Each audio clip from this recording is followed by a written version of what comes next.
क्योंकि आपको पता है केवल एक ही चीज ऐसी है जो हमारे उद्धारता को खत्म कर सकती है, वो है क्षमा करना। और क्षमा करने का एक ही सीक्रेट है, प्रेम करना। आप प्रेम में चलेंगे, आप क्षमा करना। हालेलुया। केवल क्षमा ना करना आपके उद्धारता को चोरी कर सकता है। हालेलुया। हेलो।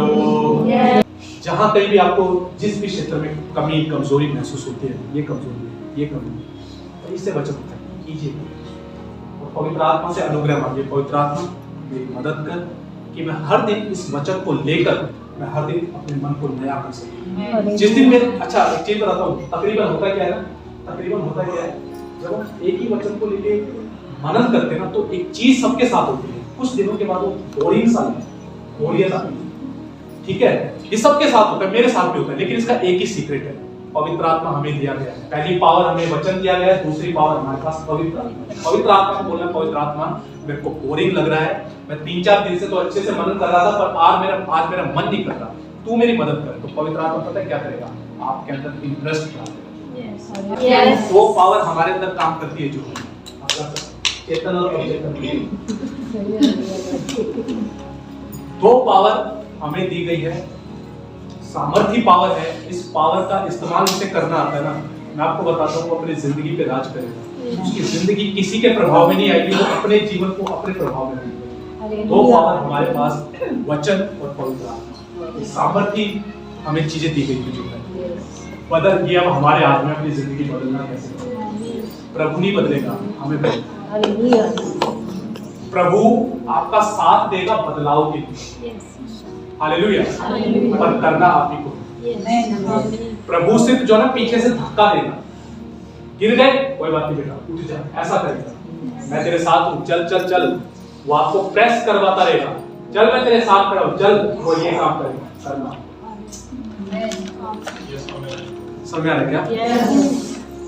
और ऑटोमेटिकली आप चीजों को बदलते हो। एक लास्ट पॉइंट मैं आपको बताना चाहता हूं, और इस लास्ट पॉइंट को आप ध्यान रखिएगा, ये बहुत अहम पॉइंट मैं आपको बताना चाहता हूँ। ये खासतौर पे उन लोगों के लिए ज्यादा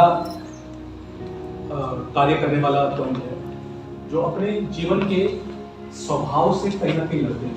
मान के चलिए XYZ कोई भी व्यक्ति हो सकता है, कि मान के चलो कोई भी व्यक्ति और उसको अश्लील फिल्में देखने की आदत है, वो देखना नहीं चाहता लेकिन कंट्रोल नहीं कर पा रहा।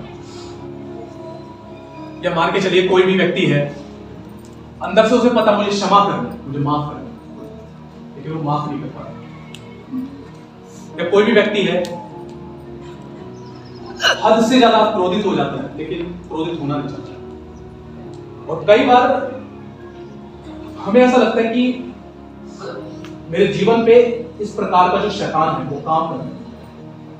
शैतान मेरे को इस जगह पे बार बार आके परेशान कर रहा है, शैतान मेरे को गिरा रहा है, शैतान कर। लेकिन मैं आपको बताता हूँ, आज मैं एक चीज आपको बता देता हूँ, ये सब क्या नीचे करके बैठे देखो क्या बोलते हैं। अब मैं आपको एक बात बता देता हूँ, ध्यान से सुनना।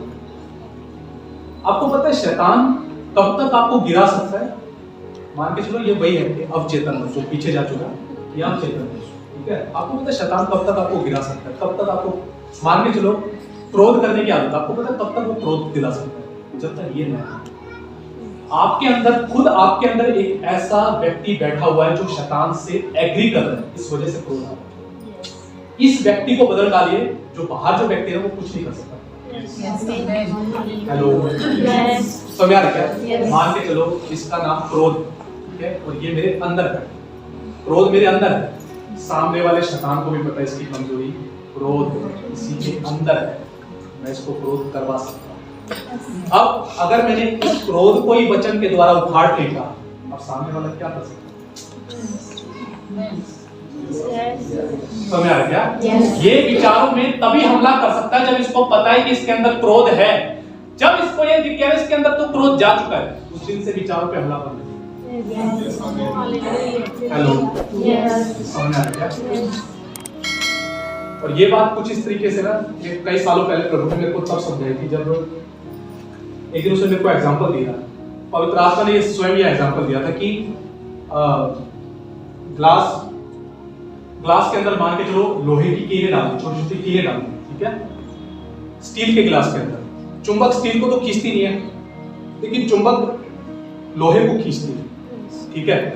अब ग्लास, स्टील के ग्लास के अंदर लोहे की क्या है, कीले हैं। मेरे हाथ में चुंबक है, मैंने चुंबक ग्लास के मुंह के ऊपर की और वो सारी कीले क्या है, खींच के आ गई, क्योंकि लोहे की है वो, ठीक है। अब मान के चलिए, अब ग्लास में से मैंने चुंबक वो लोहे की कीलें खाली कर दी, अब ग्लास के अंदर कुछ नहीं है। अब मैं चुंबक करूं, क्या कुछ आएगा? क्योंकि उसके अंदर लोहे की चीज ही नहीं है, कोई ऐसी चीज ही नहीं जिसको चुंबक खींच सके। सेम ऐसे ही हमारे मन के साथ है, मन के अंदर से अगर फोर्स चला गया तो बाहर ये कितनी चुंबक लेकर आता है, कोई हालेलुया। मन को नया करने पे फोकस करना, जाइए घर पे, निकालिए वचनों को और प्रार्थना से मदद मांगिए, प्रार्थना में समय बिताएं, वचन से अपने मन को नया करें, आप डेफिनेटली बदलाव को देखेंगे, 100% बदलाव को देखेंगे, 100% इस वचन के अंदर वो सामर्थ है काम करने की। हालेलुया। एक प्रभु के एक जन है, बड़ी कॉन्ट्रोवर्शियल सी बात बोल देते हैं, लेकिन उनका वचन की पावर पे इतना भरोसा है। वो कहते हैं अगर आपको गांजा पीने की भी आदत है, ड्रग्स लेने की भी आदत है, इस वचन में ना मोड़ के ले लो। ये जो ड्रग्स है ना, ये भी तुम्हारे सामर्थ का काम कर रहे हैं। ड्रग्स भी जो है ना, किसी सामर्थ को बदल जाएगा। मैं ये नहीं कह रहा कि अब आप ऐसा करो, जो मैं इसलिए बोला कि बड़ी कॉन्ट्रोवर्शियल सी बात बोलते हैं, लेकिन वो कहते हैं इस वचन में इतनी पावर है, तो इसमें इसकी पुड़िया बना के भी देगा ना, ये ड्रग्स बदल जाएगा, किसी और चीज बदल जाएगा, इस वचन में इतनी पावर। हेलो, समझ आ रहा है क्या? प्रेयर में समय बिताएं, वचन से अपने मन को ले जो ठोके। हालेलुया। वचन प्रेयर का एक अलग, आप कई सारे लोग प्रेयर नहीं कर पाते, लेकिन मैं आपको बताता हूँ प्रेयर का एक टाइम बना है। टाइम का मतलब क्या है कि मैं इस टाइम में प्रेयर करूंगा। प्रेयर का आपको ना जानबूझकर समय बनाना पड़ेगा। अगर आप ये सोचेंगे ना कि जब मैं फ्री होऊंगा तब मैं ऐसा करूंगा, तो क्या है, आप इंटेंशनली, मतलब आप जानबूझकर करने के लिए या कॉन्शियसली उसे करने के लिए भी प्रेरित नहीं, एक फिक्स समय रखिए कि ये मेरा टाइम प्रेयर का होता है। मान के चलो आपने रात का 9 बजे का अपना प्रेयर का टाइम रख दिया। अब आपने प्रेयर का टाइम रख दिया तो 9 बजे आपको पता है मेरा प्रेयर का टाइम है, ये मेरा फोन का टाइम नहीं है, मैं किसी का फोन अटेंड नहीं करूंगा।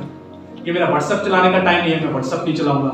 9 बजे का टाइम मेरा प्रेयर का टाइम है। आप क्या है, फिक्स है, और ये मेरा टाइम प्रेयर का होता है, अब ये टाइम मैं किसी को नहीं दूंगा। आप कहीं बाहर भी गए ना, तो आपको पता है 9 बजे का टाइम मेरा प्रेयर का होता है, मेरे को इससे पहले घर पे आ जाना, क्योंकि मेरे को 9 बजे क्या करना। इस तरीके से अपने एक ना एक फिक्स टाइम टेबल रखिए, तब आपका प्रेयर का टाइम बनेगा। अन्यथा प्रेयर का कभी भी आप प्रेयर लाइफ नहीं कर सकते। हालेलुया। एक प्रभु का एक जन था, उसका जब 15-20 मिनट लंच होता था तो उसकी हमेशा आदत थी कलीसिया में जाकर प्रेयर करने की। वो जहाँ काम करता था उसके नजदीकी कलीसिया पड़ती थी, उसको वो खाना जल्दी से खाकर उसको 5 मिनट लगते थे कलीसिया जाने में, और 5 मिनट वहां पे वो डेली क्या करता था, प्रेयर करता था। उसका डेली का रूटीन था, मैं जाऊंगा कलीसिया के अंदर, डेली परमेश्वर से प्रार्थना करके आऊंगा। डेली वो प्रेयर करने जाता, जो हर दिन वही सेम टाइम 1:30-2 बजे उसका जब भी लंच होता, हर सेम टाइम उठ जाता, 5 मिनट प्रेयर करके फिर आ जाता। जब वो प्रेयर करके एक दिन वो बीमार पड़ गया। जब वो बीमार पड़ गया, अस्पताल में भर्ती हो गया। अब वहाँ के जो नर्स वगैरह थी, वो भी उसकी इतनी देखभाल नहीं करती जितनी उसकी देखभाल करनी चाहिए। तो वो फिर भी खुश था, उसको कोई फर्क नहीं पड़ रहा था मेरी डॉक्टर की देखभाल नहीं करे तो कोई, वो फिर भी बड़ा खुश था। अब ऐसे में जो चर्च का जो पास्टर था, उसको दिखाया, हर दिन आता था, आज आया नहीं, 5-6 दिन हो गए। 5-6 दिन से मैं देख नहीं रहा कि वो प्रेयर करने नहीं आ रहा। तो वो उनके कंपनी में जाता है, फैक्ट्री में जाता है, कहता है वो फलाना क्या हुआ, आता नहीं, तो इतने दिनों से हॉस्पिटल में एडमिट है, उसको क्या बोलते हैं, ये प्रॉब्लम हो गई। तो पास्टर जो हॉस्पिटल में मिलने के लिए जाता है, अच्छा जब वो जाता है तो उसको बड़ा खुश देखता है, उसको देख के लगता है कि वो बीमार है। आप लगते ही नहीं आप बीमार हो, आप इतने खुश कैसे हो? तो फिर बोले मैं तो इसलिए आया था, आप डेली प्रार्थना करने आते थे, अब आप प्रेयर करेंगे। मैं सोचा पता है 5-6 दिन से आप प्रेयर करने नहीं आ रहे, कोई बात होगी, इसलिए मैं आपसे मिलने आया था, और आप तो बड़े खुश दिख रहे हो, आपको बीमार लगे नहीं रहे। तो वो अपनी खुशी का कारण बताता, तो वो कहता है पास्टर साहब, पहले मैं डेली यीशु से मिलने जाता था, अब 5-6 दिन से डेली यीशु से मिलने जाता हूं।